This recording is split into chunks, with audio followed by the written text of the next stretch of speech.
everybody. It is Tony George along with Griffin Murphy from DocSports.com. This week's edition of Doc's Gridiron Six-Pack. Back-to-back 4 and 2 weeks on the show. Kicking ass and taking names. Griff, I saw you before you sat down in your chair. Do you want to Yep. show everybody what you're hiding with that chair, or do you just want to let it go? You're already a Bears fan. Do you want to Listen, double man, dip?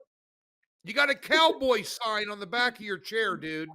I know Oh I my do. I know I do. It's time for a new chair, damn it. I'm aware of this, Tony. I actually already almost ordered a brand new one, but I was like, for the hell of it, I'm just going to leave it in there. It blends well with the rest of the entourage material I got in here. So you know what? I'm sitting heavy on it right now, but Tony, we'll get that chair changed for you.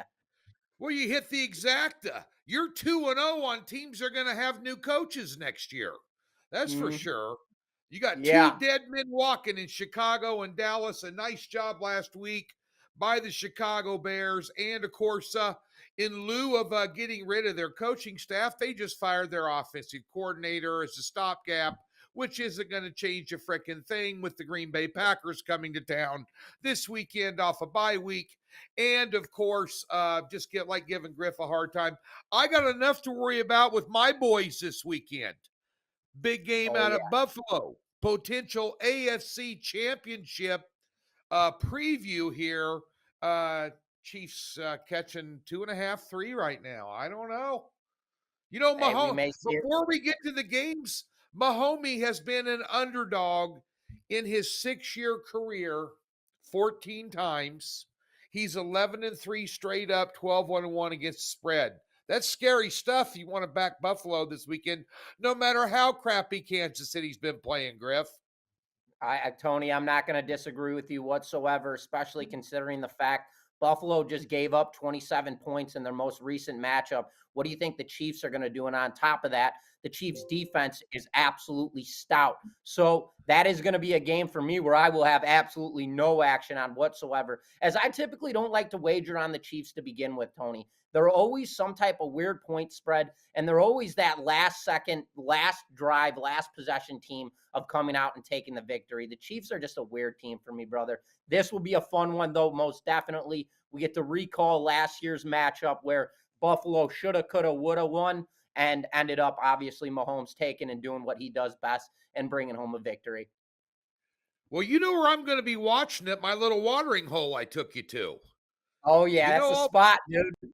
That's yeah, the yep. They're well aware who Griffin Murphy is because TG I, I, royalty, I, baby. TG I royalty. allowed I allowed Griff to use his debit card in there numerous times since I was housing the son of a bitch. So okay, here we go.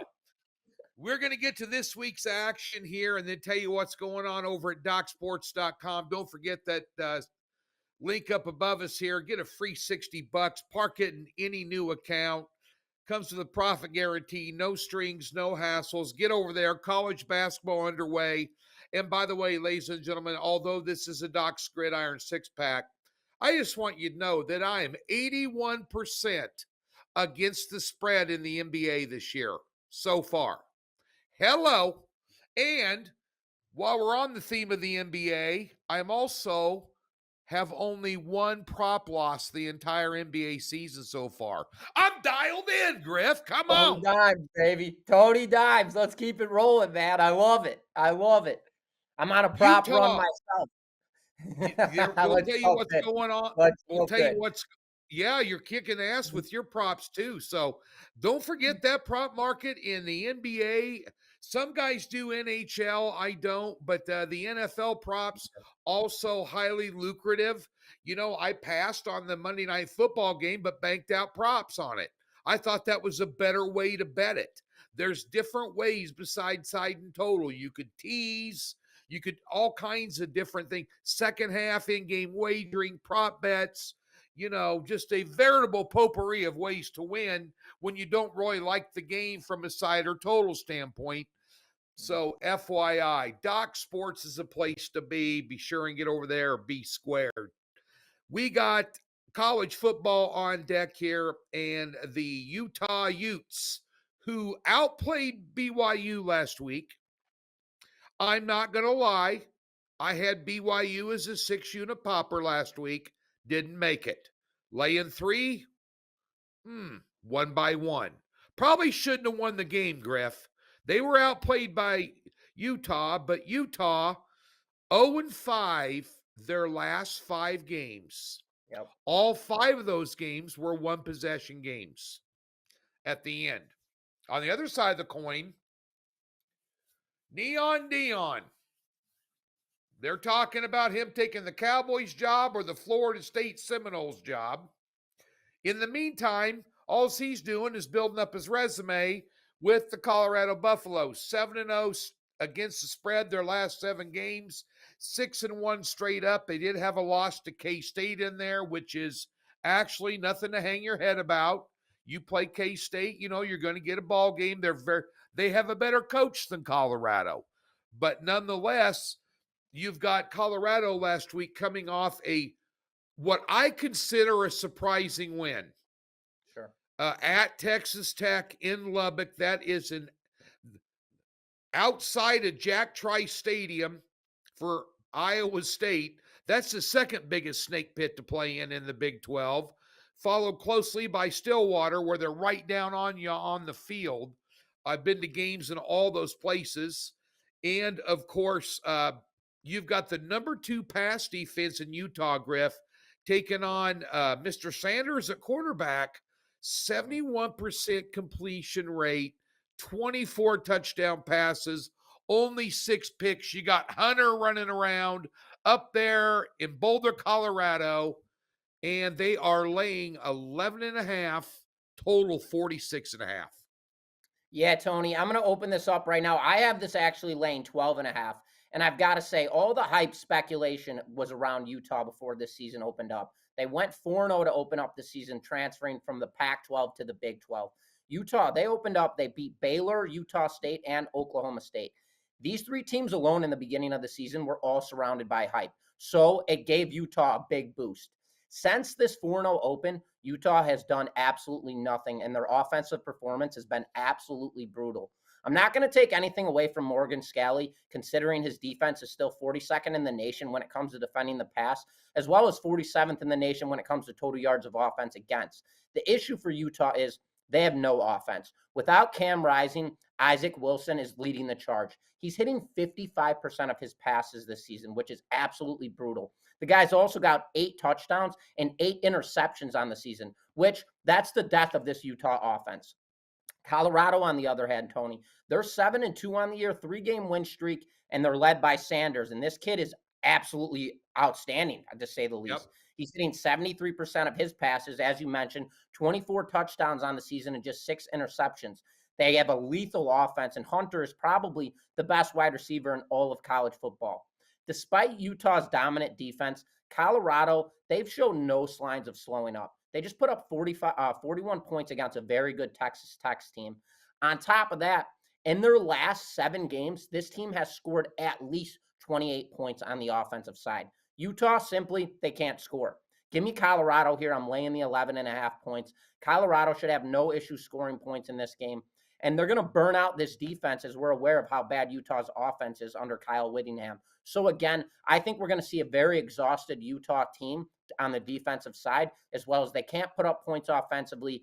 And Colorado has proven game in, game out, they can score on anybody. So in Tony, this matchup, give me Colorado, and I'm laying the 11.5 points in this matchup. Shifting gears now, we've got a fun one here. Interesting for sure. Nebraska rolling into USC. USC is laying 9.5 points, and we have a total sitting at 50.5.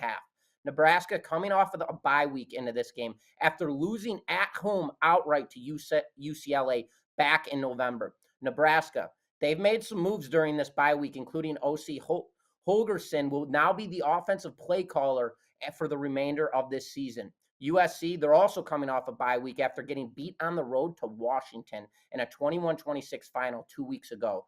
Both of these teams, Tony, coming off bye weeks, both coming off losses. USC laying 6 points at home. How do you see this one taken up, Tony?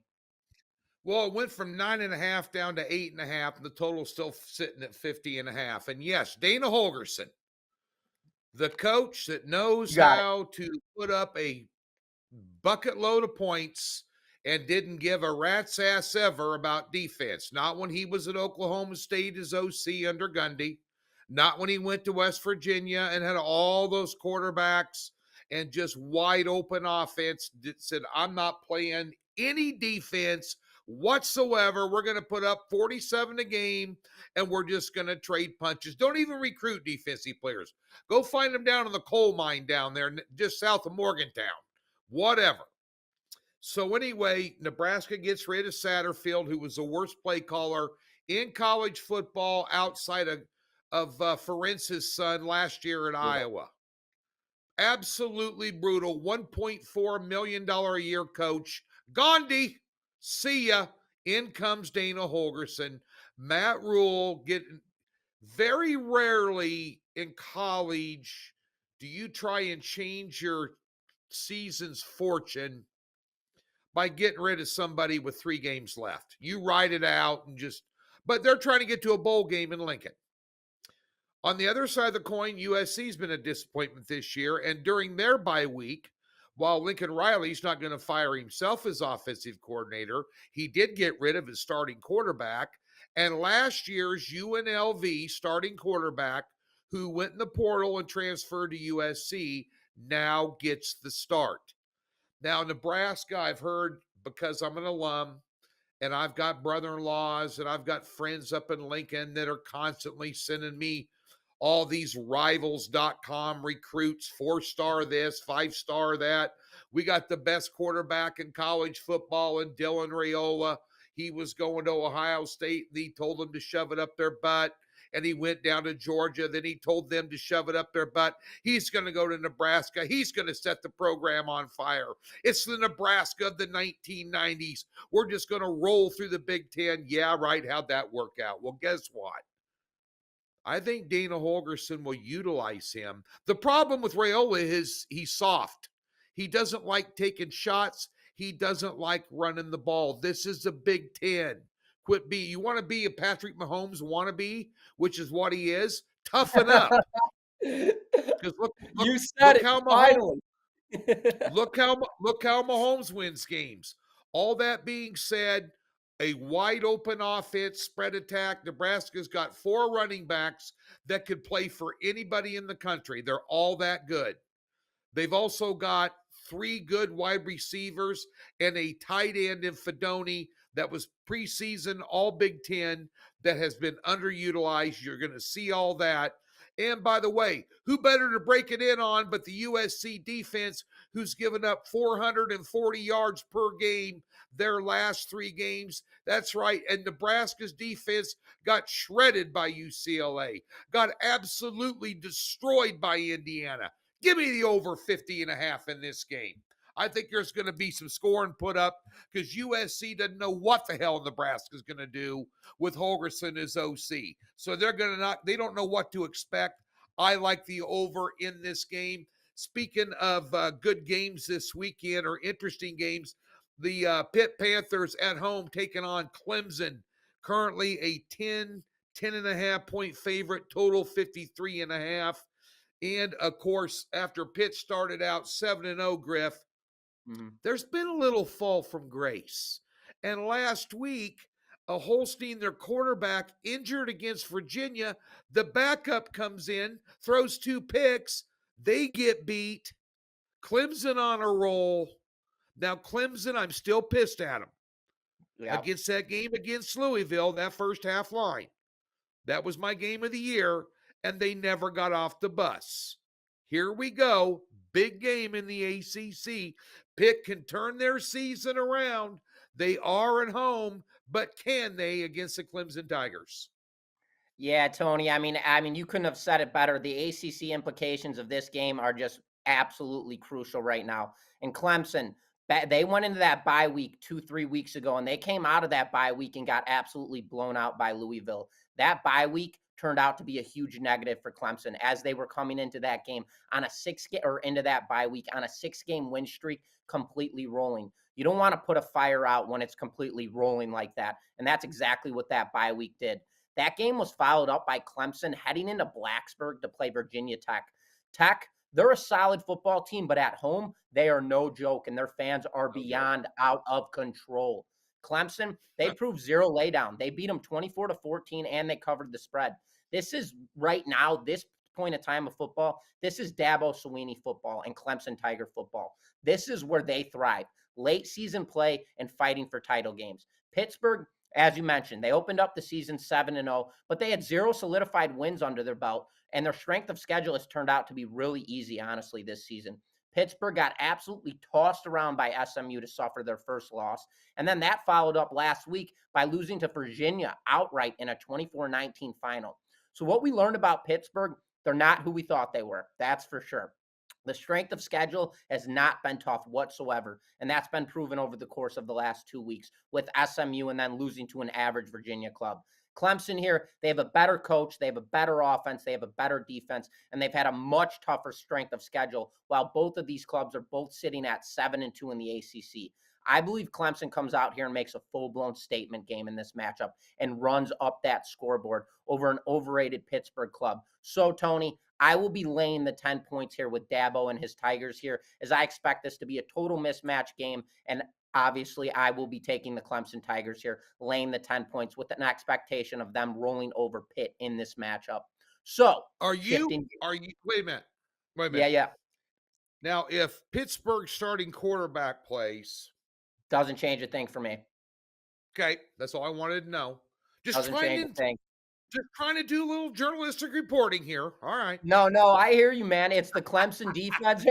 It's the Clemson defense right now. Pittsburgh already had their starting quarterback all season long, and they proved in, game out that they can win ball games, but they didn't prove that they could win ball games against legitimate football clubs. We're talking about the Clemson Tigers here, and we're talking about one of the most dominant defenses in the ACC, if not the most dominant defense in the ACC, and their offense is rolling. Do I love Cade Klubnik at that quarterback spot? No. I think he's a good quarterback. He's consistent and can get the job done. Absolutely. He's shaky for sure. But at the same time, they have powerhouses across that offensive line. They have weapons in the backfield. So again, Tony, to back that up even deeper, give me Clemson again, rolling the 10 or laying the 10 points in this matchup.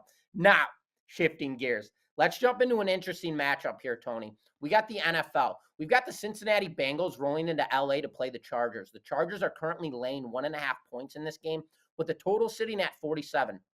This will be a battle test here for LA on Sunday. They've got 3 straight winners, but against some of the worst teams in the NFL. They beat New Orleans, Cleveland, and Tennessee. Now you get the Bengals, and despite Cincy being 4-6 on the season, they are heating up. Burrow and Chase really connecting downfield right now. Cincy also comes into this game with a rest advantage, and after dropping to a very good defense in Baltimore on Thursday Night Football in a 34-35 final. This should be a hell of a game with the current line sitting at -1.5 in LA's favor, which can shift this game into a pick 'em, or you take Cincy plus 1.5. Tony, how do you see this matchup playing out right now by the way both of these teams are displaying? Well, I'm trying to figure out how you're coming up with the fact that the Ravens have a defense. The Ravens suck on defense. Come They're on. not playing. Okay, okay. Dude, they got their soft zone defense. Their soft zone defense. Aaron Rodgers could throw on. That's how bad He it did. is. Yeah. Speaking of that, just as a little respite before I get to this game, and I'll give you a 2-word answer for this game, a 3-word answer. What we tell you all year long on this show from day one, not to overlook the Arizona Cardinals, didn't we? Mhm. We did that from the future show on. Over and over. Also, what we tell you, the Jets suck. Play the under on the season win total. Rodgers is washed up.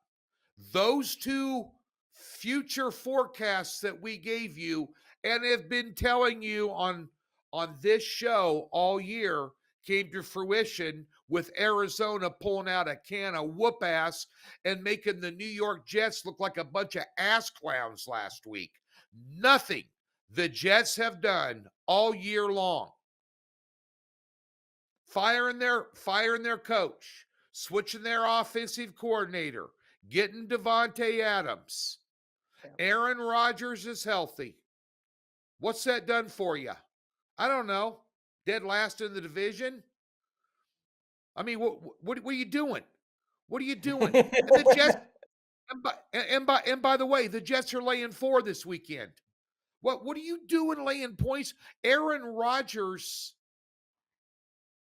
there's 20 other quarterbacks in the NFL better than him right now.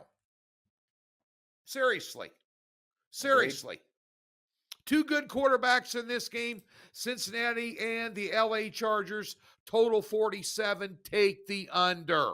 The Chargers defense is no joke, and Burrow is not going to be able to throw around on a soft zone like the Ravens, Griffin. Okay. That secondary with the I like Ravens it. is an issue. You're going to Mhm. find out when they play Russell Wilson this week. By the way, we'll talk about that in a minute. But give me the under in this game. Because if they could take away Burrow's passing game, really, if you think about it, Griffin, what the hell else does Cincinnati have? Higgins is still out. They got a No couple good running back. receivers. They don't run the ball. They miss Joe Mixon. This is why they are a 4-win team, because they are completely one-dimensional on offense. And the Chargers have the type of defense, although they've been playing a powder puff schedule the last month, I will tell you right now, they're going to shut down that pass.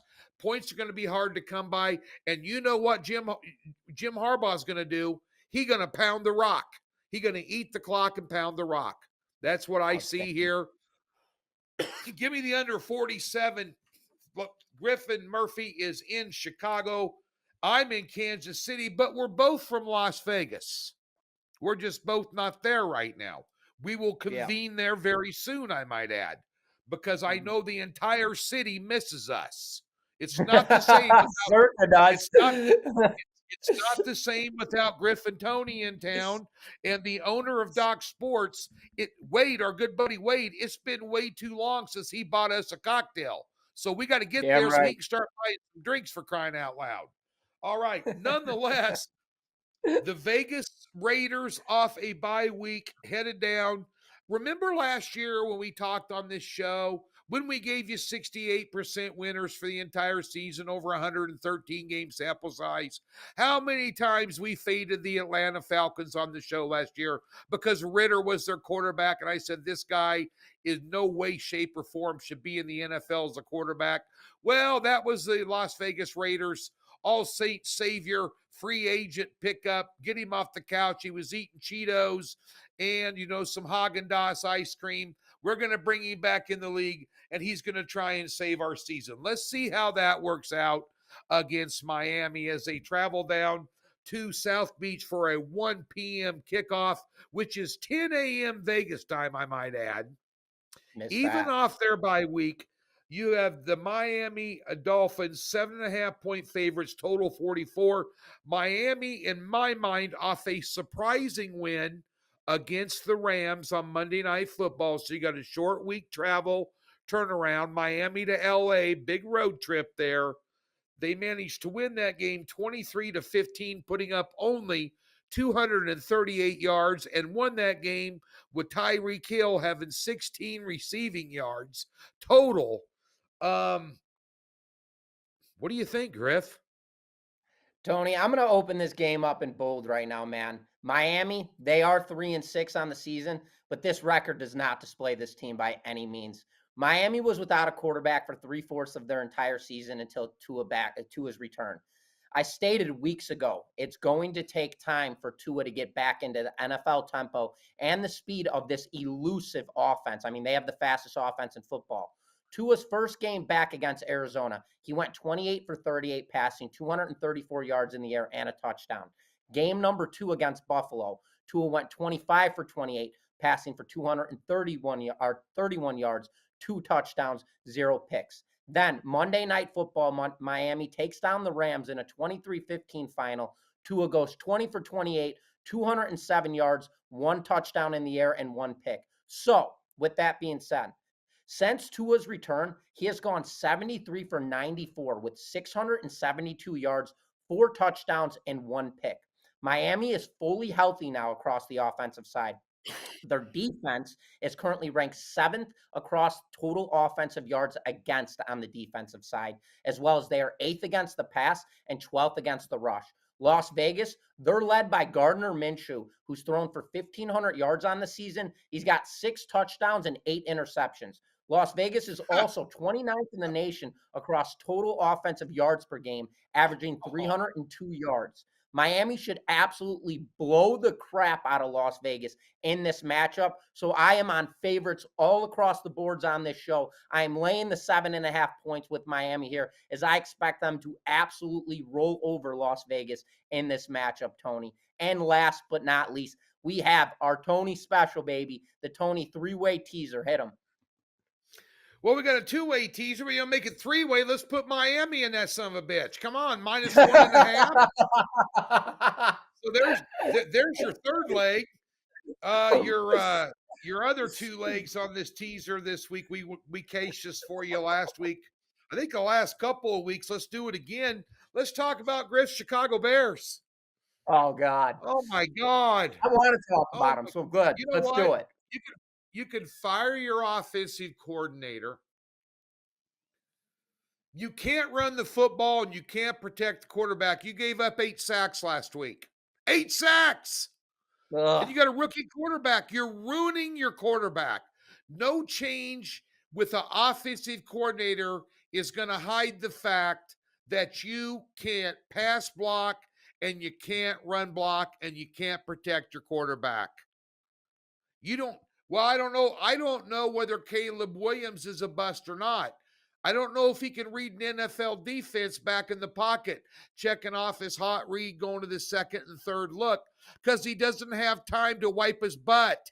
He doesn't have time to do anything in the pocket. Green Bay off a bye, tease him down to a pick 'em.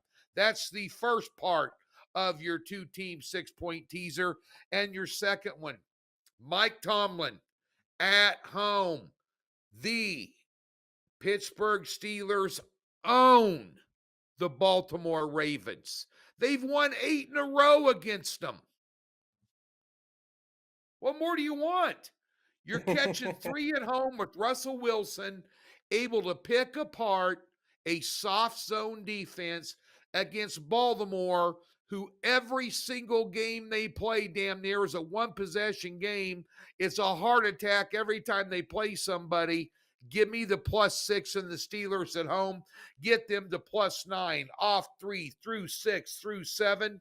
And I wouldn't be a bit surprised to see that game. I'd sprinkle a little bit as a bonus play on the over in that game, believe it or not. Just saying. Tell you what, the Steelers, it's hard to believe everything going on there at the beginning of the season with a quarterback situation, Griffin Murphy's Justin Fields from Chicago goes there. He wins a bunch of games. They bench him. They bring in an quote unquote a has-been or look like a has-been. So who made the better decision in getting a veteran quarterback this year? The New York Jets or the Pittsburgh Steelers? I'd say it's the Pittsburgh Steelers. And Wilson's still rolling. He's healthy. He's well rested. He's going to make a lot of passes in that zone.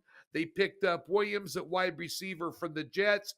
Aaron Rodgers couldn't get him the ball. Well, guess what? Russell Wilson can get him the ball, and he did. First touchdown pass last week was to him.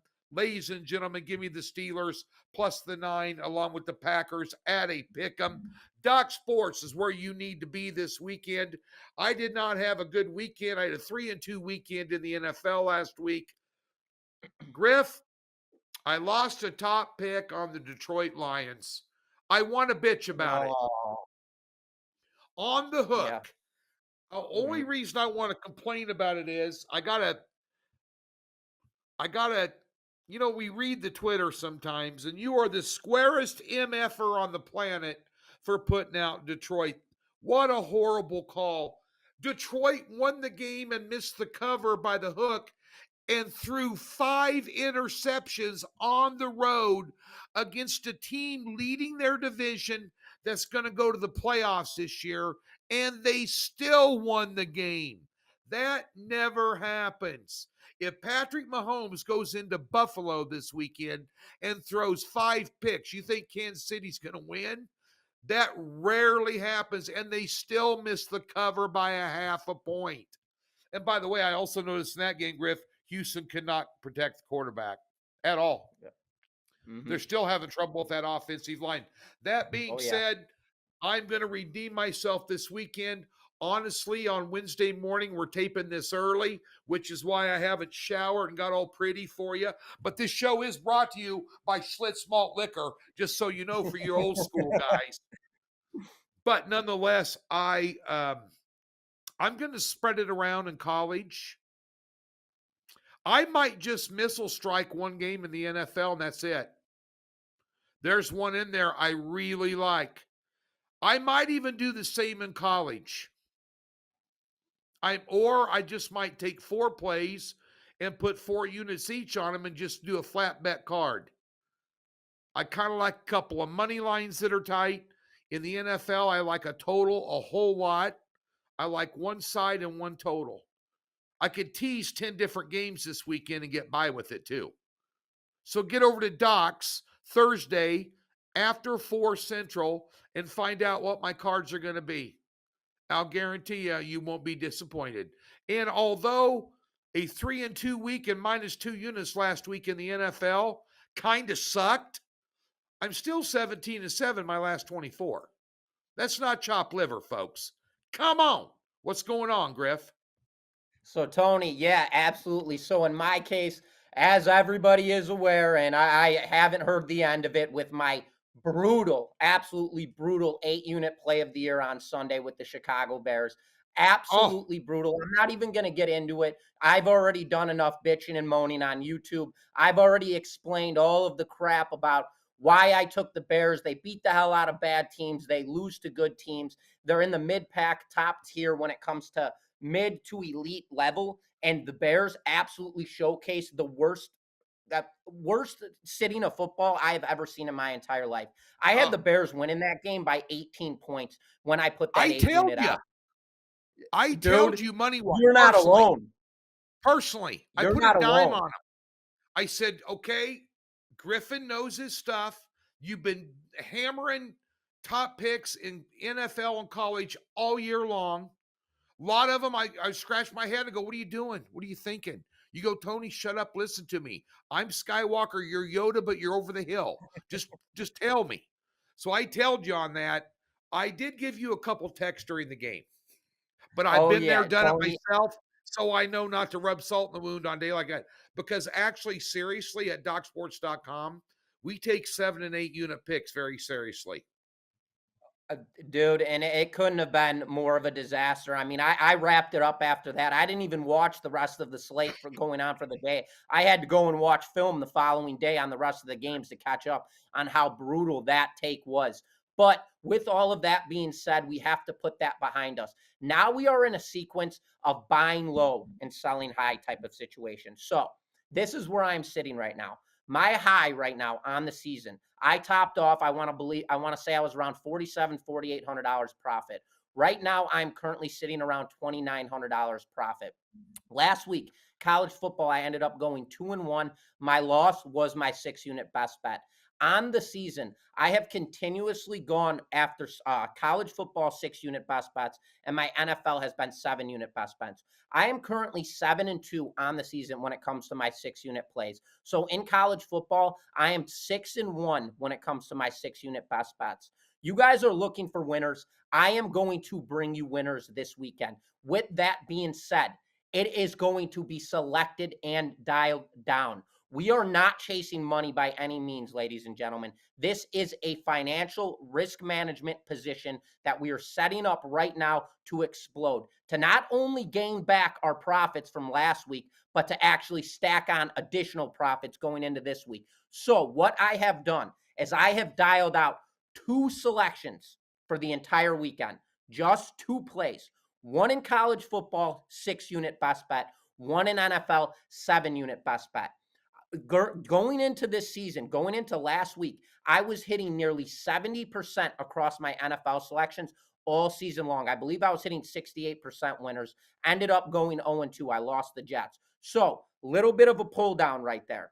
Now, I am currently sitting at a position for eruption. This is a buy. This is a lower high buy.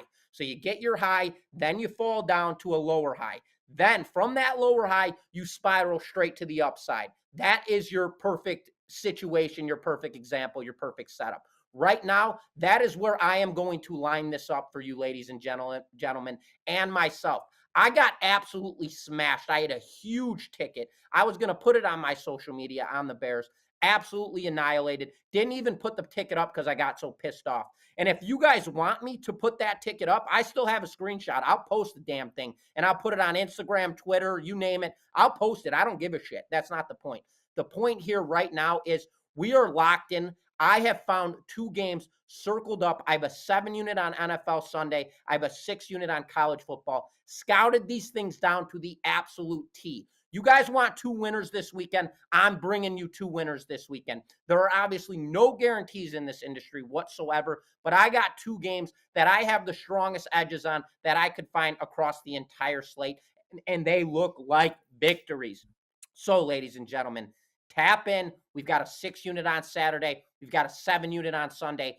2 plays, 2 winners. Let's go rack them up. Get the brooms out because, Tony, I'm looking for a clean sweep, and I'm looking to pick up 13 units and plus $1,300 profit to catch right back up to my 8 unit loss last week with some profit on top of that to get right back on track to fire down for the rest of the season. And don't forget, folks, 81% in the NBA. Don't forget about hoops. All right, folks, thanks for tuning in. Doc Sports, free $60. Again, tab on the website, look at the link above us. We'll park it in any new account, comes with a profit guarantee. And, of course, no strings and no hassles. Get over there. Griff and I will be back next week with another edition of the Gridiron Six Pack. Good luck this weekend.